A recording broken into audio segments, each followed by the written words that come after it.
Bonjour à toutes et à tous, j'espère que vous allez bien. Bienvenue dans ce live du mercredi 23 juillet. Salut Éponine, salut Quentin, salut Amandine, comment ça va de votre côté? Alors j'ai pas mis le spécial générique. Salut Ali, je n'ai pas mis le spécial générique de Vimia Kirti fait par Éponine, je le mettrai à la fin. Ce sera l'outro, l'outro du live. Éponine qui a créé une chanson spéciale sur Vimia Kirti en utilisant l'IA. Voilà, je la mettrai à la fin.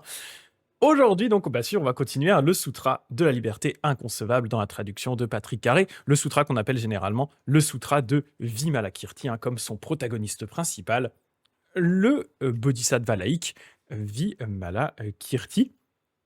On avait déjà un peu avancé dans ce texte-là. Je vais vous redonner quand même un petit peu le contexte, comme d'habitude, pour ceux qui verraient le replay et qui n'ont pas forcément vu tous les lives.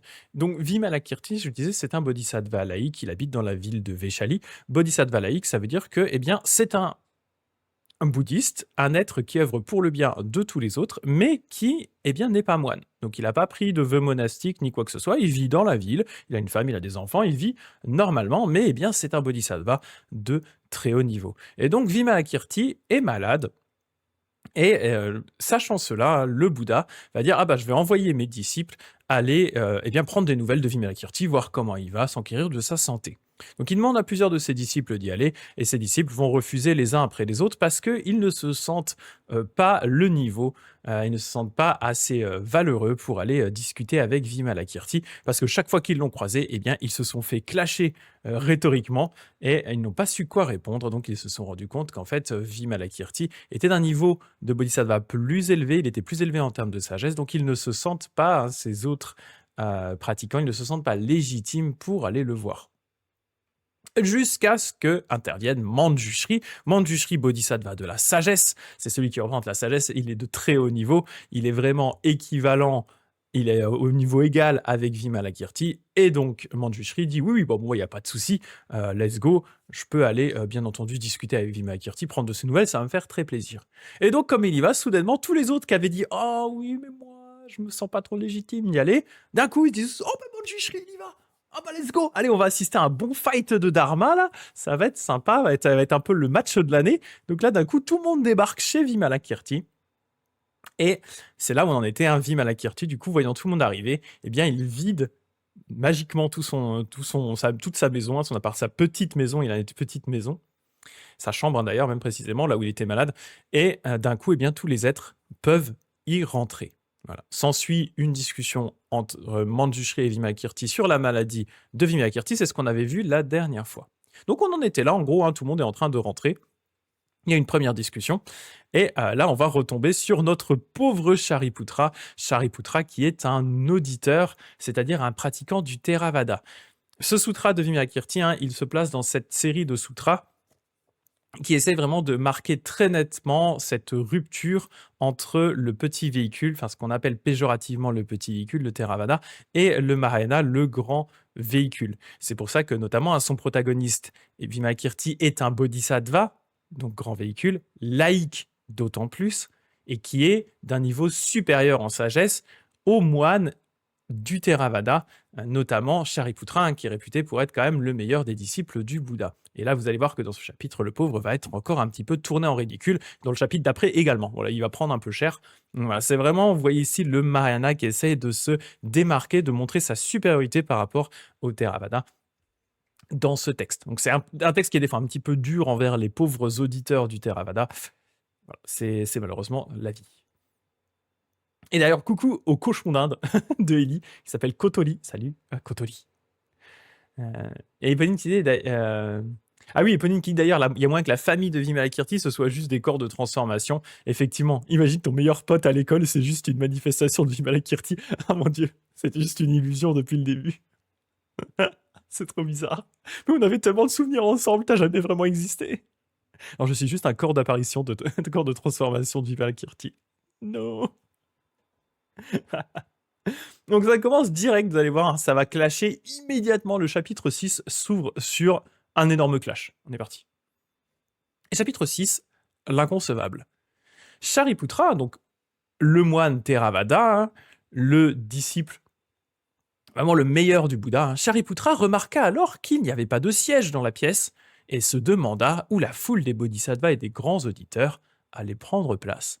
Connaissant la pensée de Shariputra, je vois Vimalakirti un peu lire dans les pensées à son niveau, connaissant la pensée de Shariputra, le maître de maison Vimalakirti lui demanda: Êtes-vous venu pour le dharma, révérend, ou pour chercher des sièges?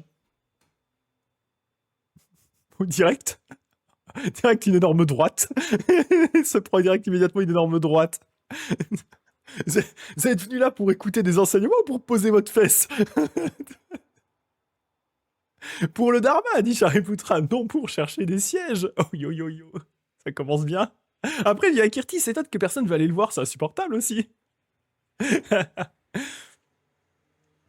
Voilà, donc là, ce que j'avais mis ici, hein, c'est une critique piquante des moines Theravada à travers celle de leur meilleur élément, Shariputra. Et vous allez voir, hein, le pauvre, autant dans ce chapitre que dans le chapitre d'après, je disais, il va prendre vraiment très très cher. Il va être bien tourné en ridicule, le pauvre homme. Tu peux même pas penser tranquille. Éponine dit, tu peux même pas penser tranquille avec Vimalakirti. Tu sais, c'est hyper intrusif en fait. Hein. Vimalakirti, t'es intrusif. Tu peux arrêter de lire mes pensées, s'il te plaît, parce que bon, franchement, avant, faut mettre un peu une barrière entre les gens quand même. Un peu de respect. Et donc, Vimalakirti, bien entendu, à chaque fois, il se sert du clash pour aller donner des enseignements. Il n'est pas là juste pour clasher les gens et leur faire en sorte que tout le monde rigole un coup et il s'arrête là. Non, c'est le but d'amener des enseignements, bien sûr. Donc, il continue. Ô Shariputra, dit Vimalakirti, celui qui cherche le dharma n'est pas attaché à la vie. Qu'irait-il se soucier de siège? Vraiment, celui qui cherche réellement le dharma, le bodhisattva, hein, qui veut vraiment aller au bout de la voie bouddhiste, eh bien, on le sait à travers des exemples, hein, qu'il ne doit même pas s'attacher à sa propre vie. On a des exemples de bodhisattvas qui se donnent eux-mêmes à manger à des lions affamés parce qu'il y a une mère lion avec ses petits lions et elle est coincée, elle n'a pas à manger. Du coup, hop, bodhisattva, il se jette comme ça pour se donner à manger. Voilà, le bodhisattva ne doit pas ménager son propre corps, en tout cas à ce niveau-là. Hein, nous, on est des petits gugus normaux. Hein. Du coup, l'histoire des sièges, c'est bon, quoi. Kirti, attends, toi, nous, on est en train de se poser des questions à ce niveau-là. Toi, tu me demandes s'il y a des sièges pour poser tes fesses, quoi. Aïe. Celui qui cherche le dharma, qui est le réel, ne se livre pas à une quête ayant forme, sensation, perception, formation et conscience. Il ne se livre pas à une quête avec domaine et source de perception. Il ne se livre pas à une quête dans le monde du désir, dans le monde de la forme, ni dans le monde du sans-forme. Là, à nouveau, c'est une critique qu'on a déjà vue plusieurs fois, hein, qui a été faite plusieurs fois dans ce sutra-là, qui est une critique à nouveau tournée plutôt vers les pratiquants du Theravada et leur attachement à ce qu'on appelle justement les 5 agrégats, qui sont listés ici par leur nom, hein, forme, sensation, perception, formation et conscience. Donc ces 5 agrégats que pour le Theravada, qui pour le Theravada forment la réalité de notre monde. Hein. Typiquement, c'est l'exemple que je prends toujours. Hein. Si on prend cet élément des agrégats, l'idée du Theravada, c'est de dire, en fait, nous n'existons pas, nous ne sommes que, des agrégats qui s'activent et se désactivent en boucle. Voilà. Exemple concret que je donne toujours à chaque fois, hein, c'est toujours le même. Là, je vois un message par exemple, de Quentin dans le chat. Ce qui s'est passé, c'est que j'ai mon agrégat de l'œil, hein, agrégat de la forme de l'œil, qui est rentré en contact via la vision avec le message de Quentin. J'ai perçu qu'il y avait un message. J'ai ensuite vu que c'était un message. J'ai compris quel était le message. J'en ai eu conscience. Et ensuite, j'ai eu une réaction suite à ce message-là. Est-ce que c'était une réaction positive, négative? Là, je vois que c'est un smiley qui rigole, donc je trouve ça marrant. Ensuite, j'ai entendu là un bruit de voiture. C'est la même chose. Hein. C'est mon oreille qui est rentrée en contact avec un son, etc., etc. Et au final, les différents éléments ne font qu'apparaître et disparaître. Nous, on a une fausse impression de continuité dans ces apparitions, mais d'après le Theravada, en fait, ce ne sont vraiment que des agrégats qui s'activent les uns après les autres. Et on s'en rend compte plus quand on médite sur justement les agrégats et l'apparition des différents agrégats, où en fait, on se rend compte que la plupart des perceptions toutes les perceptions qu'on a l'impression d'être continues, en fait, ne font qu'apparaître et disparaître. L'exemple typique, hein, c'est si en pleine session de méditation, vous avez quelque part qui vous gratte, on a cette impression en temps normal que quand ça gratte de façon continue. Là, typiquement, j'ai la jambe qui me gratte, là maintenant tout de suite parce que j'en parle, c'est psychologique. J'ai l'impression que c'est une sensation qui est continue. Si vous prenez vraiment le temps en méditation d'analyser cette sensation, vous allez vous rendre compte qu'en fait, ça fait gratte, j'ai entendu un bruit, gratte, j'ai vu un truc, gratte, j'ai pensé à autre chose, gratte. Et en fait, cette sensation qu'on a l'impression d'être continue, en fait, elle ne fait qu'apparaître et disparaître, entrecoupée d'autres apparitions et disparitions des différents agrégats. Voilà, ça c'est le Theravada, c'est ce que dit le Theravada. Sauf que la critique ici de Vimalakirti, c'est de dire il ne faut pas s'arrêter à ça parce que ces différents agrégats ne sont pas réels. Ils ont une réalité conventionnelle, mais ils ne forment pas l'absolu de la réalité. Parce que ces agrégats en eux-mêmes ne sont que la mise en relation d'une infinité de causes et de conditions. Ils sont impermanents et donc ils ne sont pas eux-mêmes réels au niveau de la dimension absolue. Voilà. Donc si on s'arrête à ce niveau-là, on va, au niveau des agrégats, on va avoir tendance à nouveau à essentialiser les agrégats, à dire la réalité est formée de ces agrégats qui ont une existence réelle. Donc on va avoir tendance à dire, on va avoir tendance surtout à s'y attacher. On va s'attacher à ces agrégats en disant voilà la réalité des choses. Voilà la réalité. Et donc, ce que dit Vimalakirti ici prend de sens. Celui qui cherche le dharma, qui est le réel, donc la réalité absolue, pas la réalité conventionnelle, ne se livre pas à une quête ayant forme, sensation, perception, formation et conscience. Il ne se livre pas, il ne s'attache pas aux agrégats en eux-mêmes. Bien sûr, ça fait partie d'une décomposition de la réalité, c'est un élément qui est utile, mais il faut passer outre ça. À un moment, il faut aller plus loin que ça. Et pareil avec ça, il ne se livre pas à une quête dans le domaine des sources de perception, il ne se livre pas à une quête dans le monde du désir, dans le monde de la forme, ni dans le monde du sans-forme, qui sont différents mondes qui sont possibles d'atteindre dans le bouddhisme. Voilà, notamment le sans-forme qui est un des mondes de la méditation, mais on ne va pas s'attacher à tout ça, on transcende tout ça. Il continue, là il va attaquer encore un petit peu Shariputra en rentrant dans vraiment une des bases du bouddhisme, et en particulier une base du bouddhisme Theravada, une des choses les plus connues du bouddhisme, qui sont plutôt les 4 nobles vérités. Ô Shariputra, celui qui cherche le dharma cherche sans croire à la réalité. C'est après les 4 nobles vérités. Déjà, il va parler des 3 trésors, ce qui est encore plus au-dessus. Shariputra, celui qui cherche le dharma, cherche sans croire à la réalité absolue du Bouddha. Il cherche sans croire à la réalité absolue du dharma et il cherche sans croire à la réalité absolue de la communauté, c'est-à-dire les fameux 3 trésors du bouddhisme.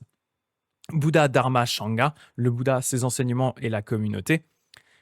À nouveau, pour Vimalakirti, celui qui cherche le dharma, ne doit pas s'attacher à ces 3 trésors que sont le Bouddha, le Dharma et la Sangha. Ça ne veut pas dire les rejeter, bien sûr, c'est pas du tout ce que dit Vimalakirti, mais ce que dit Vimalakirti, c'est que, on doit pouvoir se rendre compte que ces éléments-là ne sont que des réalités conventionnelles. Elles ont une utilité dans la carrière des bodhisattvas, mais elles ne sont pas une fin en soi, et il faut ne pas s'y attacher. Il faut savoir pouvoir passer outre. C'est toujours cette même idée de la parabole de la barque que vous prenez pour traverser une rivière. Si vous avez une rivière à traverser, que vous avez une barque, c'est top.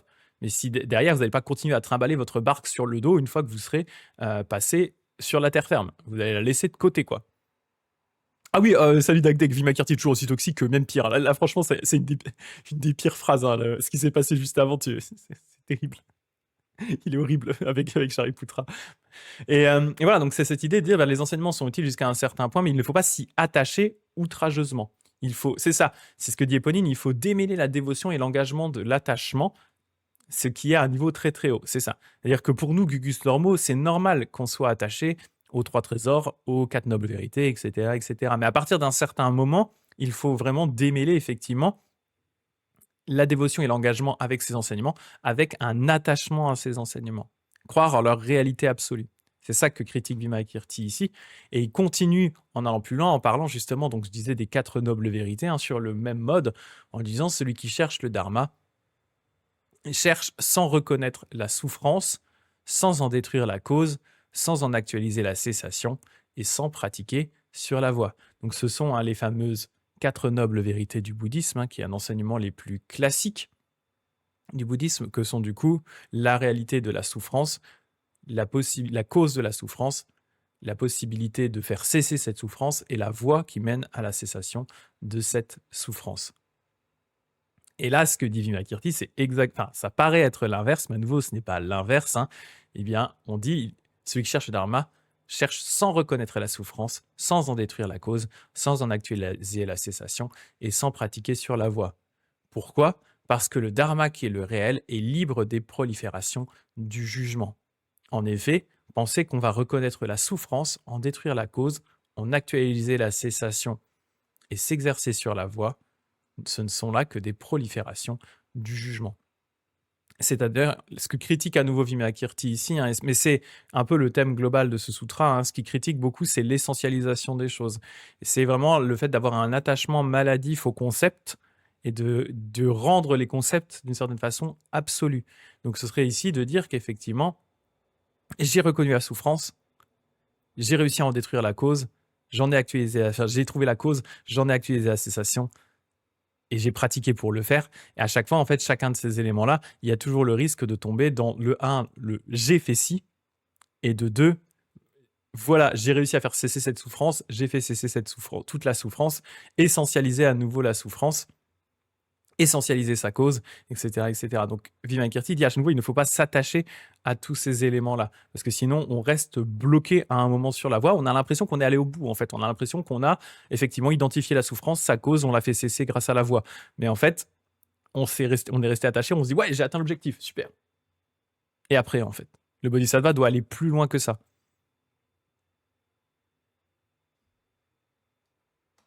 Au Shariputra, le dharma porte le nom d'extinction dans la paix. Or, pratiquer la naissance et la cessation, c'est chercher la naissance et la cessation, et non chercher le dharma. Ici, ce qu'il va faire globalement jusqu'à la page suivante, hein, il va critiquer l'attachement à nouveau qui peut venir de certaines pratiques et éléments associés au dharma quand ils sont essentialisés et non vus sous le prisme de la vacuité ou sous le prisme de la dimension absolue. Par exemple, hein, ce qu'il explique ici, le dharma porte le nom d'extinction dans la paix. Donc c'est effectivement comme ça, hein, globalement, qu'on va définir le nirvana. Hein, c'est l'extinction dans la paix, surtout au niveau du Theravada, par exemple. Hein, on va décrire ça comme étant, par exemple, l'équivalent, hein, d'une bougie qu'on aurait éteint en soufflant dessus.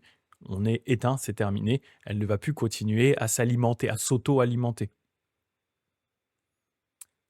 Mais ce qu'il dit ici, hein, or, pratiquer la naissance et la cessation, c'est chercher la naissance et la cessation, et non chercher le dharma. La façon dont je le comprends moi, et ce qu'il veut dire ici, c'est que, eh bien, continuer à s'accrocher à l'étude de la naissance et de la cessation, notamment ici via ce qu'on appelle les douziens de la coproduction conditionnée. Hein, c'est un autre élément important de la doctrine du Theravada. Hein, ce sont les enchaînements de causes et d'effets qui expliquent le cycle des naissances et des morts. Et du coup, à nouveau, en restant attaché à cette vision du cycle des naissances et des morts, et bien d'une certaine façon, on s'y attache, on crée un attachement, et donc via cet attachement, en fait, on ne se sépare pas réellement du cycle des naissances et des morts. C'est ça, et Éponine qui dit, on rejoint les autres, Prajnaparamita, un sutra, dont le cœur, par exemple, qui dit, il n'y a ni souffrance, ni extinction de la souffrance, etc. C'est ça. Le but, c'est d'aller vraiment, de dépasser vraiment les concepts en eux-mêmes. Et ça va être un peu plus clair justement sur ce qu'il décrit juste après, où il explique le dharma porte le nom de sans pollution.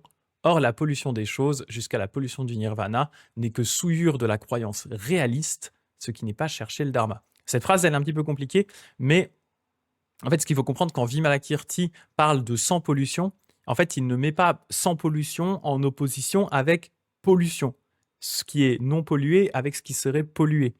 Quand il parle de sans pollution, quand il dit le dharma porte le nom de sans pollution, ce qui veut dire par là, c'est que le dharma, eh bien, transcende le concept de pollution et par extension le concept de non-pollution.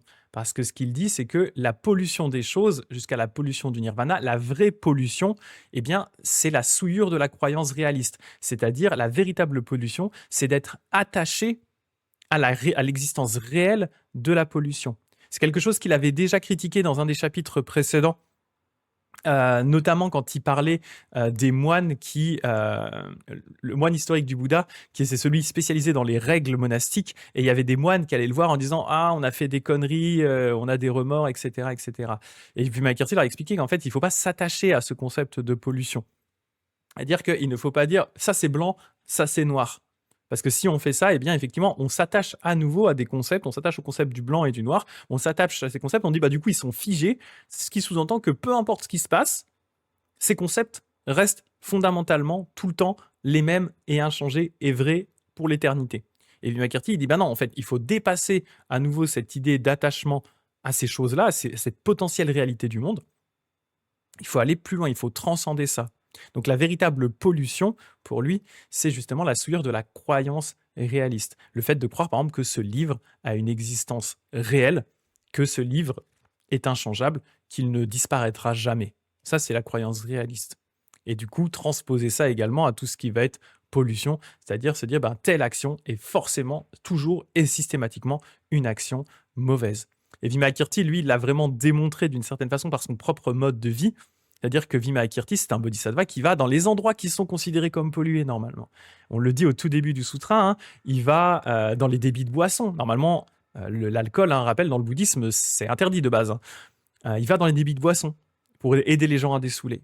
Il va aller voir les maisons closes pour voilà, discuter avec les gens, etc. Donc lui, il peut le faire parce qu'il n'a pas cet attachement au concept de pollution. Il ne dit pas, si je vais dans ce lieu pollué, alors je vais polluer. Il se dit même pas, ce lieu est réellement pollué. Ce qu'il dit, c'est, ce lieu est une opportunité pour enseigner le dharma. Ce lieu, c'est là que je dois aller pour pouvoir aider les gens. C'est un endroit où les gens ont besoin d'aide, donc je vais y aller là-bas. Et surtout, il a aussi cette idée que et il en avait parlé à d'autres endroits dans le sutra, hein, cette idée que de la pollution, des éléments négatifs, des émotions négatives, peuvent venir des choses positives.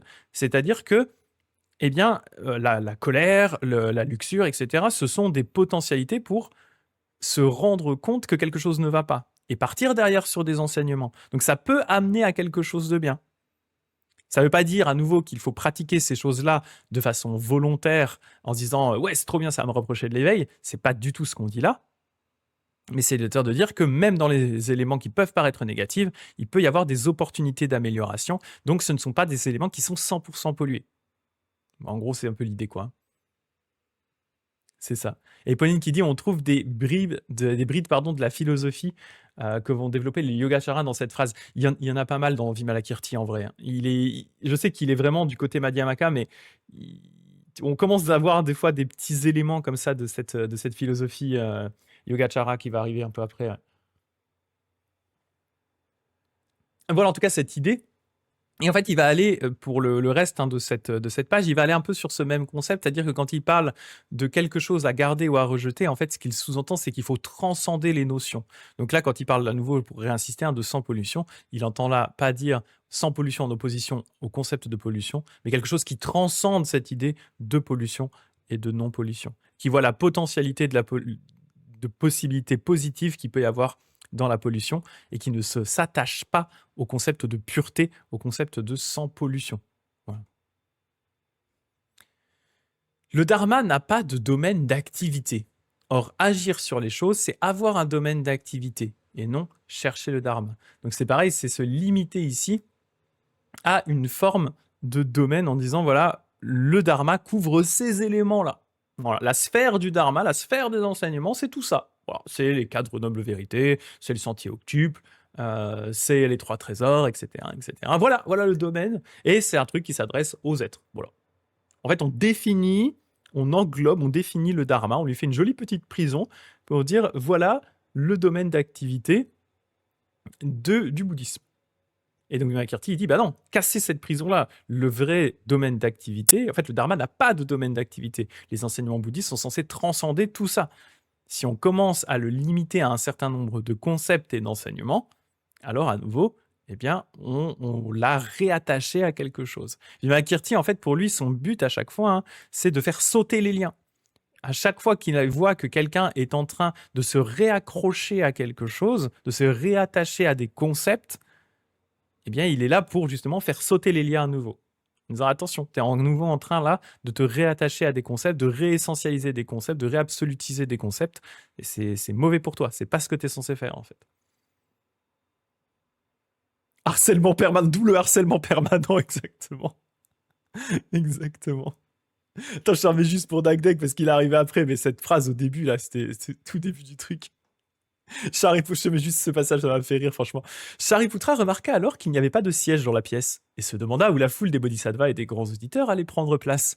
Connaissant la pensée de Shariputra, le maître de maison Vimalakirti lui demanda « Êtes-vous venu pour le dharma, révérend, ou pour chercher des sièges ?»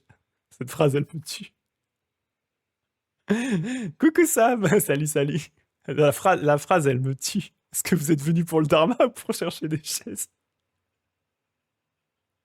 T'es venu pour le dharma ou pour poser tes grosses fesses sur les Putra? C'est marrant. Tu veux quoi? Tu veux un petit thé, un petit café là? Tant qu'on y est. Il est horrible. Oh la vache. Ah, ça me fait rire. Même dans ton esprit, t'as plus aucune intimité. Exactement, exactement. Et Pauline qui disait, Madhyamaka et Yogacara, pour étudier les deux, je trouve que les deux ne se contredisent pas tant que ça. Tout à fait, il y a des courants vraiment qui vont essayer enfin, à un moment, ils vont vraiment converger l'un avec l'autre, hein. Souvent, ils parlent du même sujet, c'est surtout leur façon d'argumenter qui crée une différence entre eux. En fait, ça, puis c'est aussi un peu d'une certaine façon une autre vie, une autre façon de voir un peu les mêmes choses, un autre angle d'attaque sur la réalité, qui n'est pas fondamentalement incompatible non plus, quoi. Et Eponine qui disait Vimalakirti dans sa régression à l'infini dans la vacuité, c'est Madhyamaka, mais quand il dit que la terre pure c'est l'esprit pur, ça c'est du Yogacara. Tout à fait, ouais. C'est pour ça qu'il est toujours un peu à la limite. On a quand même tendance souvent à le regrouper plutôt côté Madhyamaka, mais voilà, il y a clairement des éléments de philosophie Yogacara qui se rajoutent par-dessus, quoi. C'est tout à fait vrai. Le Dharma n'adopte pas plus qu'il ne rejette. Or, adopter certaines choses pour en rejeter d'autres, c'est adopter et rejeter, et non chercher le Dharma. Un peu la même idée que cette histoire de pollution, hein. Le Dharma, en réalité, eh bien, c'est la libération complète dans la non-dualité. Donc, par extension, on ne peut pas se dire ça je prends, ça je ne prends pas. Il n'adopte pas plus qu'il ne rejette, il dépasse les concepts de choisir quelque chose ou de rejeter quelque chose, car, comme dit Vimalakirti, hein, adopter ou rejeter quelque chose, c'est adopter et rejeter, et non pas chercher le dharma. C'est s'attacher à l'idée que il faut que je fasse ceci et que je ne fasse pas cela. Voilà. C'est à nouveau se réattacher à des choses en se disant, peu importe la situation, peu importe le cas de figure, il faudra toujours que je fasse ceci et que je ne fasse pas cela. Peu importe à quelle période de l'époque, du monde, peu importe quand, voilà. Peu importe les situations, ce sera entre guillemets toujours vrai. Donc on réessentialise, on redonne une réalité concrète à quelque chose qui en fait n'est juste un regroupement d'une infinité de causes et de conditions qui sont impermanentes, sur lesquelles justement eh bien, on doit pouvoir agir en prenant cela en compte en fait. Oui, et Eponine qui dit si on prend vraiment la théorie, effectivement, de toute façon, Vimalakirti, il était là avant ces deux écoles de philosophie, donc c'est a posteriori qu'on dit que telle idée ou tel sutra se rapproche de telle école de pensée. Tout à fait, tout à fait, tout à fait. Pareil, le dharma n'a pas de base fondamentale, or croire à la réalité d'une telle base, c'est s'attacher à une idée de lieu et non chercher le dharma. Le dharma porte le nom de 100 caractéristiques. Or, connaître à travers les caractéristiques, c'est chercher les caractères particuliers et non chercher le dharma. Là, à nouveau, il critique pas mal le Theravada et cette tendance qu'avait le Theravada à essayer de décortiquer le réel. Alors, ce qui est en soi une intention qui est louable, hein. Le fait d'essayer vraiment de décortiquer les caractéristiques de chaque chose, ça passe notamment par les agrégats, ça passe par la chaîne de coproduction conditionnée, hein, les 12iens de la chaîne, mais ça passe ensuite vraiment par une analyse beaucoup plus fine, ce qu'on appelle l'abhidharma, hein, beaucoup plus fine de toutes les caractéristiques. Voilà, quels sont le nombre de passions des êtres, quels sont leurs attachements, etc., etc. Mais en fait, du coup, eh bien, ils vont faire plein de listes de plein de trucs. Voilà, voilà, par exemple, voilà, quelles sont la liste des émotions des gens, positives, négatives, neutres, la liste des actions, positives, négatives, neutres. Ils vont faire toute une liste de plein de bordel. Et donc, ils vont, du coup, malheureusement, pour Vimalakirti, à travers ça, à nouveau, se réattacher à des caractéristiques. Ils vont dire, bah voilà, effectivement, le réel, c'est, voilà, c'est tout ça. Ça, c'est ma liste de bordel. Tout ça, c'est ce qui constitue le réel de telle et telle situation, telle et telle chose. Et bien Kirti, bah non, il dit effectivement, là, la seule chose que vous faites, c'est que vous connaissez des caractéristiques de trucs. C'est pas réellement le dharma. Le dharma doit dépasser ça. Vous êtes juste en train de lister des caractéristiques et vous y attachez. Voilà, c'est tout ce que vous faites. Abhidharma goes. Voilà, c'est ça. En gros, voilà l'idée ici de Vimalakirti. Le dharma ne peut pas se figer. Or, se figer sur le dharma, c'est se figer et non chercher le dharma. Je crois que cette phrase, c'est peut-être la plus claire de ce qu'il essaie de dire depuis tout à l'heure, hein. C'est cette idée-là. Le dharma ne peut pas se figer. Or, se figer sur le dharma, c'est se figer et non chercher le dharma. Même si du coup, on se dit, voilà les enseignements bouddhistes, c'est ça que je veux suivre, c'est trop bien, tu te fiches sur le dharma. Et donc, si tu te fiches sur le dharma, t'es pas en train de chercher le dharma, tu es juste en train de te figer, en fait. Et je pense que c'est peut-être la phrase la plus claire de cet enchaînement-là qu'il est en train de faire, quoi. Le dharma en lui-même ne peut pas se figer. C'est quelque chose qui est en permanente évolution, vu que c'est la réalité du monde, hein, c'est une infinité de causes et de conditions qui ne font qu'évoluer en permanence, qui sont toutes impermanentes, qui ne font que se regrouper les unes avec les autres. Il ne peut pas être figé à un moment. Il va forcément se transformer, il va forcément évoluer. Donc si à un moment on se fige en disant voilà les enseignements tels qu'ils sont de toute éternité, et ils ne bougeront plus, on s'est figé. Ce qu'on a fait, c'est se figer sur le dharma. On s'est figé, ce n'est pas le dharma. Je trouve ça intéressant comme idée, hein, parce que ça montre vraiment le côté aussi évolutif des choses, quoi. Voilà, il faut continuer toujours, toujours, toujours à chercher, à évoluer, à aller plus loin, etc., quoi.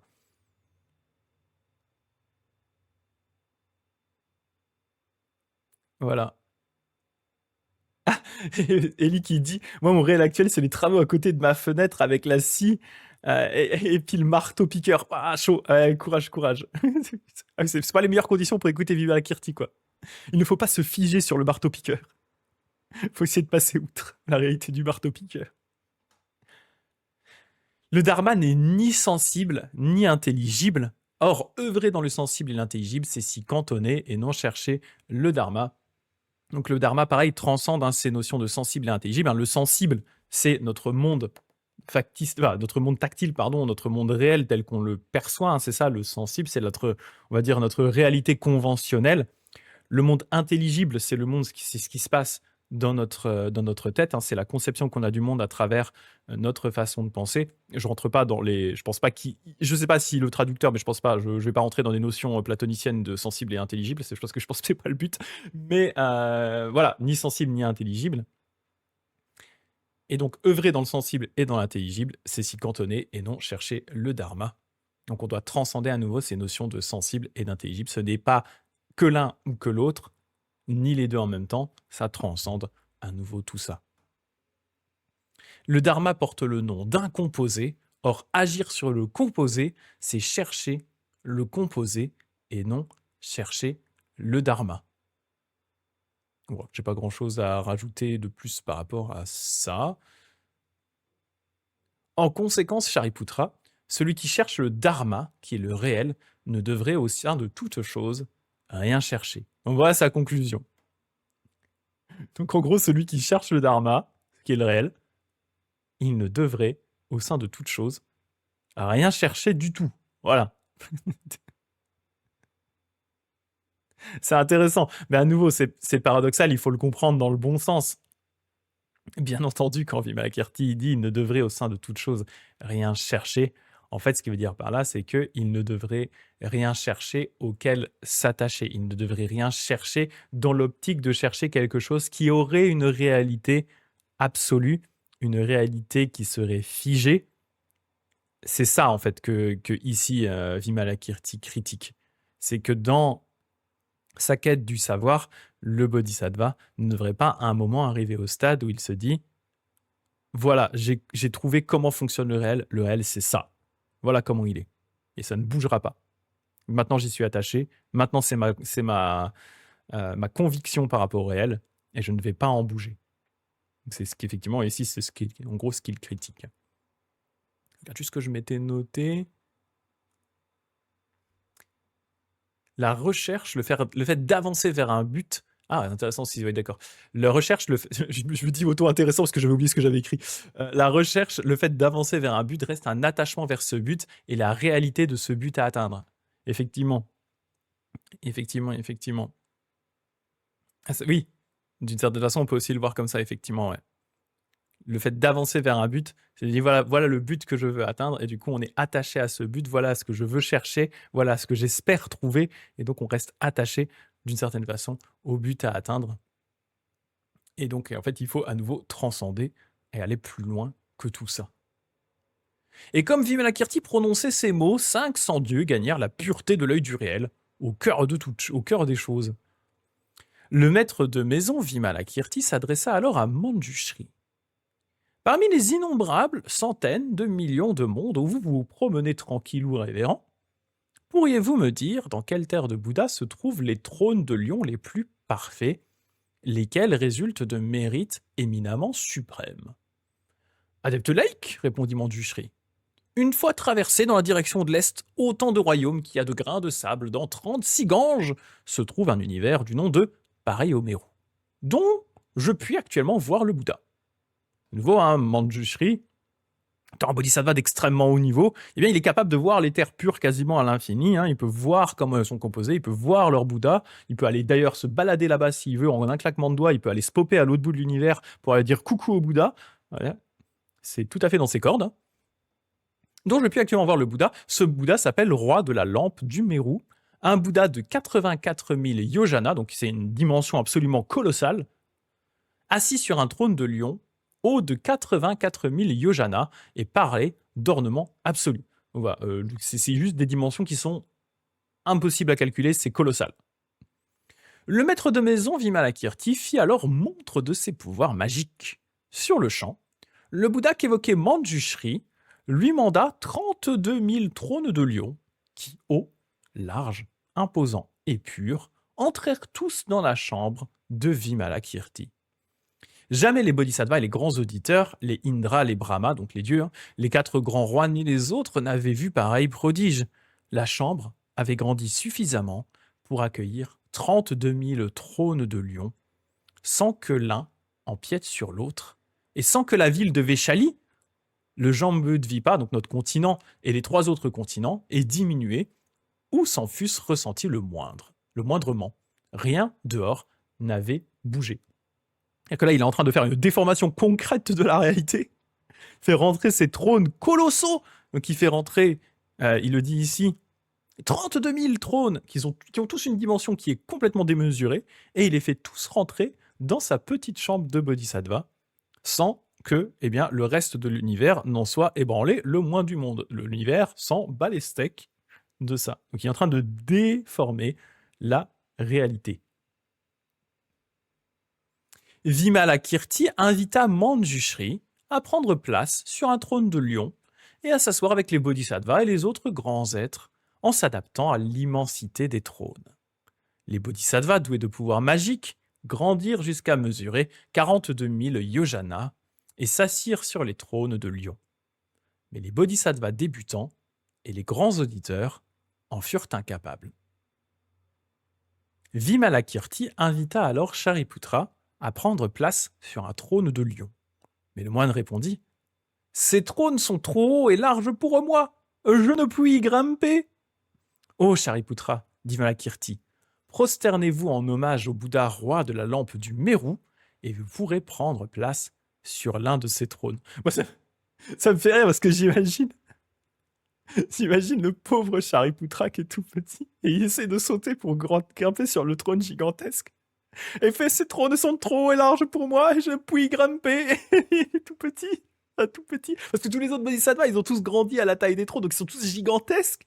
Et il y a un mini Shariputra tout petit tout en bas là qui fait « Secours, moi je suis coincé, j'arrive pas à monter. » Ils l'entendent avec une toute petite voix aiguë parce qu'ils sont vachement grands. Franchement, c'est un peu le dindon de la farce là dans ce sutra, je suis désolé pour lui, c'est un peu tristoun. Et donc, vous voyez, ce qu'il explique ici, c'est que les auditeurs, mais aussi les bodhisattvas débutants, c'est-à-dire nous, concrètement, des bodhisattvas, nous, les bodhisattvas vraiment de niveau bateau, quoi. Bien sûr, nous, on n'a pas la possibilité de faire cela. Alors que, les bodhisattvas maîtrisent les pouvoirs magiques. Ce qu'ils maîtrisent ici, ce que Vimalakirti fait concrètement comme démonstration, c'est la démonstration de l'interpénétration de toute chose, qui est un concept important dans le Mahayana. C'est vraiment le fait que, tous les éléments de l'univers, de par leur cause et leur effet, s'interpénètrent les uns avec les autres. Donc, ce qui est normalement une théorie, on va dire, d'ordre plus philosophique, un exercice mental. Par exemple, cette idée de dire, parce que l'exemple que je prends souvent, qu'un grain de sable sur la surface de Mars contient l'entièreté de l'univers, peut contenir l'entièreté de l'univers, et que si on supprimait ce grain de sable, l'entièreté de l'univers disparaîtrait, parce qu'en fait, ce grain de sable est issu d'une infinité de causes et de conditions qui vont pointer, infinité de causes et de conditions qui vont pointer vers le grain de sable, Si on part du grain de sable et qu'on remonte cette entièreté de chaîne de causes et de conditions, chacune de ces causes a aussi des causes sur autre chose. Donc si on fait disparaître le grain de sable, on fait disparaître sa cause juste avant, et la cause juste avant, et la cause juste avant, et la cause juste avant. Et donc au fur et à mesure, chacune de ces causes a une autre infinité d'impacts. Et donc on détruit peu à peu la structure de la réalité qui s'effondre en même temps que disparaît le grain de sable. Donc le grain de sable, de par ses caractéristiques, est capable d'une certaine façon de posséder l'entièreté de l'univers au sein du grain de sable sans que le grain de sable en soit transformé. Donc bien sûr, ça, ce que je vous dis ici, ce sont des vues de l'esprit. Mais Vimalakirti, de par ses pouvoirs de Bodhisattva, lui, il va arriver à le matérialiser concrètement. C'est-à-dire qu'au même titre que le grain de sable contient l'univers, lui, il va montrer que sa petite chambre, son T2 Aveshali, là, est capable de contenir 32 000 trônes qui sont tous d'une taille complètement démentielle, sans que, effectivement, ni la réalité de la chambre, ni la réalité du monde autour de lui n'en soient réellement déformés. Donc, il va concrétiser un enseignement qui est plus un enseignement, on va dire, d'ordre psychologique, qui va le concrétiser dans le réel. Et bien sûr, les bodhisattvas qui, eux, sont de haut niveau, sont capables de jouer sur ces éléments-là, sur l'impermanence, de maîtriser l'interdépendance de toute chose et l'interpénétration de toute chose. Ils sont capables de maîtriser tout ça. Mais les bodhisattvas de niveau de base et les auditeurs, bien sûr, eux-mêmes n'en sont pas capables.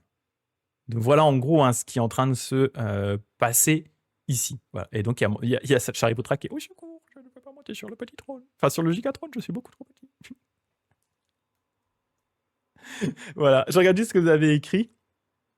Ça faisait longtemps les sables du Gange, le classique. Il est très grand, il hésitait entre Bouddha et basketteur. Ah ouais, le Bouddha en question, tu m'étonnes. Voilà, pour faire des dunks, il n'y a pas de problème, t'inquiète. Il touche le panier, même pas besoin de sauter. C'est clair. Il va encore se faire clasher s'il montre ses pouvoirs. Ah oui, mais comme c'est Vimalakirti, lui, il fait ce qu'il veut, ouais. C'est ça, c'est ce que dit Eponine. Eponine qui dit ça, moi je me serais juste assis par terre et j'aurais dit, bah je suis venu écouter le Dharma, pas chercher des sièges. T'aurais fait un contre Uno du début. Le contre Uno. Et Quentin qui dit, j'ai regardé la 6e vidéo sur Mioé et tu expliquais le truc du grain de sable aussi. Oui, c'est un truc que j'utilise souvent, ce qui me fait souvent passer pour le fou du bus. N'allez pas dire ça quand vous êtes dans un trajet de bus à votre voisin sans lui donner de contexte. Il va vraiment penser que vous êtes fou, bien entendu. C'est un peu bizarre comme façon de voir les choses, mais c'est vraiment un exercice de pensée qui est un exercice intéressant. Et à nouveau, là, Vimalakirti, de par ses pouvoirs, il le démontre concrètement. Et les autres bodhisattvas qui en ont la maîtrise, jouent également avec ces concepts-là et jouent avec leur concrétisation dans le réel pour ceux qui sont capables de le faire. Voilà. Et ceux qui ne sont pas capables, comme Shariputra, ils ont l'air juste un petit peu bébêtes, quoi.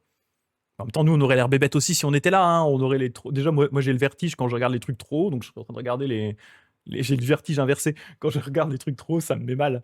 Donc là, je serais déjà pas bien. Avec tous les trônes, les 32 000 trônes gigantesques, je pense que je me sentirais mal de base. Et je pourrais pas monter dessus. J'aurais pas envie de monter dessus parce que j'ai le vertige de toute façon. Au secours. Et donc, ce qui est intéressant ici, c'est que qu'est-ce que propose Vimalakirti pour permettre à Shariputra de s'installer sur ses trônes. Ce qu'il va lui proposer, c'est d'aller vénérer le Bouddha, roi de la lampe du Meru, hein, donc le Bouddha qui a prêté les trônes à la base, qui a dit à l'occasion vous me les rendrez. Vimalakirti dit à Shariputra, vénère ce Bouddha-là, et alors tu pourras prendre place sur un de ses trônes. Les bodhisattvas débutants et les grands auditeurs se prosternèrent en hommage au Bouddha, roi de la lampe du Meru, et parvinrent à s'asseoir sur les trônes de lion. Ce qui se passe ici, déjà, on a à nouveau une petite critique un peu calée du Theravada. Je rappelle, le Theravada, normalement, soutient qu'il n'y a qu'un Bouddha actif dans notre monde et que concrètement, on est tourné vers ce Bouddha-là, ici le Bouddha Shakyamuni, et que c'est tout ce qu'on a besoin de faire. On ne reconnaît pas le fait qu'en même temps, à travers l'univers, il y a une autre infinité de Bouddhas. Donc la première chose que demande Vimalakirti ici à Shariputra, c'est justement d'aller vénérer un autre Bouddha qui est actif actuellement dans une autre section de l'univers, ce qui est une pratique typiquement Mahayana. Donc il force un petit peu Shariputra en disant Et si tu veux grimper sur le trône, si tu veux pas avoir l'air bébête par rapport aux autres, vénère ce Bouddha-là. Regarde, il est présent, tu peux lui rendre hommage. Ce qui est vraiment typiquement une pratique Mahayana, qui est d'ailleurs une des pratiques les plus importantes du Mahayana, hein, qui consiste pour les bodhisattvas à aller à travers toutes les terres de Bouddha, rendre hommage aux différents Bouddhas. Et comme je l'avais expliqué, je ne sais plus si je l'ai expliqué, là, c'était pendant la cérémonie peut-être de lundi, il y a vraiment un écart très important entre même les bodhisattvas de très haut niveau comme Vimalakirti et un Bouddha. Il y a un écart qui est immense entre les deux. Donc même si eux, ils sont extrêmement puissants, même si eux, ce sont des grands bodhisattvas, ils ont une sagesse qui peut paraître pour nous complètement démesurée, eh bien à côté d'un Bouddha, ils sont encore très très loin. Donc eh bien, ils vont aller rendre hommage et écouter les enseignements des différents Bouddhas. Et c'est ce qui va leur permettre de gagner des mérites. Et donc, vraiment, Vimalakirti encourage ici Shariputra à faire de même, donc d'une certaine façon, se lancer dans une pratique typiquement Mahayana. Voilà. Et c'est grâce à ça, eh bien, il va gagner des mérites suffisants pour pouvoir s'asseoir sur ses trônes. Et s'il va pouvoir le faire, ce n'est pas grâce à ses propres forces, parce qu'il en est incapable, mais c'est grâce au mérite et grâce à la puissance du Bouddha en question qui va lui donner les mérites suffisants pour pouvoir derrière transformer la réalité et s'asseoir sur ses trônes. Voilà. C'est un petit coup de filou de Vimalakirti ici, hein, d'attirer Shariputra en disant si tu veux être comme les autres, si tu veux ne pas avoir l'air un peu bébête, réalise cette belle pratique Mahayana qui consiste à aller rendre hommage à un Bouddha qui est dans un autre univers. Voilà. Alors, je regarde juste ce que vous avez dit. Et comment ça s'appelle ça déjà, la mégalophobie? Tu veux dire le fait d'avoir le vertige quand tu regardes des trucs tôt? Je sais plus, mais moi ça me met vraiment pas bien. Je déteste voir des trucs trop depuis le bas. Je déteste aussi être en haut et regarder en bas, hein, c'est pareil. Mais même le fait d'être en bas et de les regarder au-dessus, ça me donne un peu le vertige, ça me donne le tournis un peu, ça me met mal. J'aime pas ça du tout. Et Eponine qui dit en parlant de vacuité dans le bus, je le transforme en grand véhicule. Les contrôleurs m'ont fait sortir, je suis devenu la folle du bus sur TikTok. Yeah. C'est comme ça qu'on transforme le bus en grand véhicule. Exactement.